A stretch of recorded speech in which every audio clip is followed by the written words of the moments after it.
जब इंसान की भूख मर जाए तो जीवन किसी भी काम का नहीं रहता है, और इसी जीवन को हम जिंदा लाश कहते हैं। एक वक्त बाद किसी भी चीज़ की आवश्यकता महसूस ही नहीं होती, और इसलिए कहते हैं कि पढ़ाई के वक्त पढ़ाई और सेक्स की उम्र में सेक्स ना हो तो फिर जीवन एक अलग मोड में चला जाता है। बुढ़ापे में मिला हुआ पैसा और सेक्स किसी काम का नहीं होता है, क्योंकि बुढ़ापे में शरीर सेक्स के लायक नहीं होता।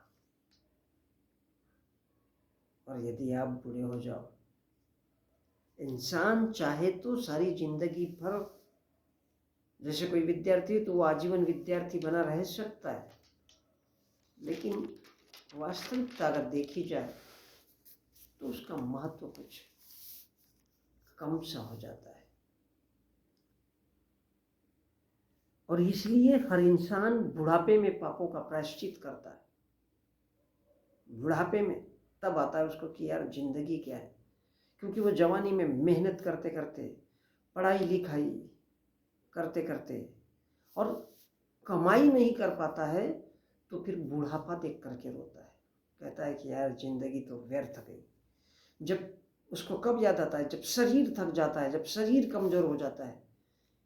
इसी प्रकार इंसान पढ़ाई लिखाई के वक्त पढ़ाई लिखाई नहीं करना चाहता, मेहनत से डरता है, पढ़ाई लिखाई से डरता है, क्योंकि उस उम्र में पर्टिकुलर वो मेहनत कर सकता है, लेकिन उस वक्त नहीं कहता, नहीं करता, और एक उम्र बीत जाने के बाद मेहनत करना चाहता है। तो बंधुओं, हर मौसम, हर कार्य दक्षता का एक निश्चित पड़ाव होता है। कहते हैं कि, और ये सत्य है कि बारिश के मौसम में ही बारिश होती है, गर्मी के मौसम में गर्मी पड़ती है, और ठंड में ठंड लगती है। बारिश, बरसात, इसमें भी 7 प्रकार के बार लगे हुए हैं। इसी प्रकार जवानी में सेक्स और संतानोत्पत्ति नहीं कर पाते हो तो भी सोचना ही पड़ेगा। पढ़ाई लिखाई की उम्र में बदमाशी, मूर्खता करते हो तो यही समय बुढ़ापे में घूर घूर करके, रो रो करके जीना पड़ता है, रोना होता है, पछताना होता है, क्योंकि शरीर किसी काम का नहीं रह जाता है।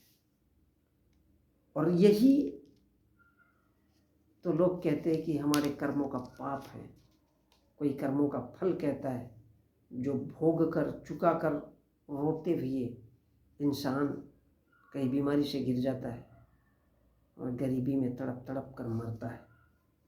तो यही वो कर्मों का हिसाब है, क्योंकि हम एक पर्टिकुलर समय में मेहनत नहीं कर पाते, हम एक पर्टिकुलर समय में पढ़ाई लिखाई नहीं कर पाते, और जब बुढ़ापा आता है तो देख करके रोते हैं। और पैसे कमाने वाले ने तो साफ शब्दों में कहा है कि जब तप और भगवत भक्ति करो। बंधुओं, अगर भगवत भक्ति करते हो तो तुमको कुछ नहीं मिलेगा।